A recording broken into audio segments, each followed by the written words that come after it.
Hindi niya inaasahan. Yes? Ay, bata! Uy, bakit may bata dito? Hala, paano ba yan? Come to me, baby. Hello? Saan ka nang galing? Uy, nasa yung mga magulang mo? Kausapin mo naman ako. Bakit ka ba napadpad dito sa lahat ng bahay? Bernie and Nata. It's okay. Aalagaan kita. Huwag na daw ako nung ginagawa mo! My God! Uy! Ginagawa mo dito? Paano ko nakapasok dito? Hindi ako uuwi. Dahil ito ang bahay ko. Dito ako dapat kasama mo. Kiss, kiss, kiss! Oh! Oh, labayat! Aha! Ay!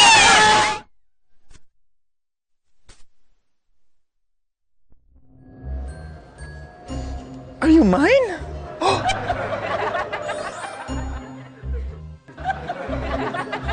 Nagbunga talaga yung ginawa ninyo ni Natalia?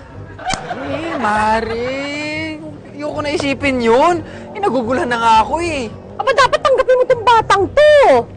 Malay mo, ito na yung lucky charm mo. Siya yung magbibigay sa'yo ng swerte sa buhay mo.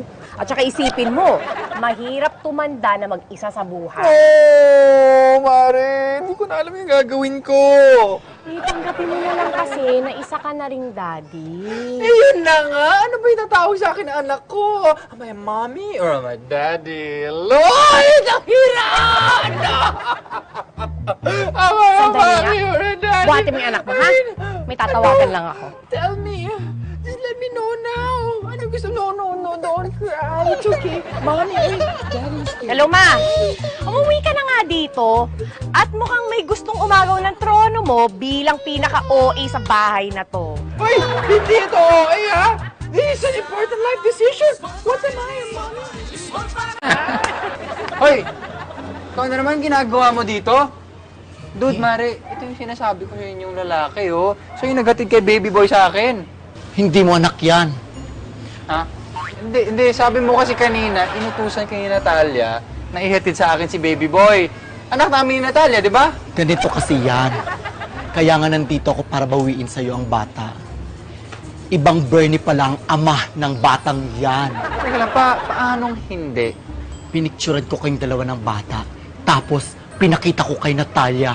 Ang sabi niya, hindi daw ikaw ang Bernie nakabuntis sa kanya. Huh? Baka naman ibang Natalia yung tinutukoy niya. Teka. Pare, Pare, Brad. ano bang itsura niyang Natalyang yan na sinasabi mo? morena. Ay! Probinsyana. Naku. At higit sa lahat, mataba. Wala na! Naku, yun na yun eh. Pasensya na. Sa abala, kailangan ko nang kunin ng bata. Nagkamali lang ako. Ganun. Pala to eh. Buong hapon ko pinag-iisip ko nung gagawin ko dito, ha? Kapal na mukha! Ay! Laki ng Pasensya, patawarin niyo. Baka yung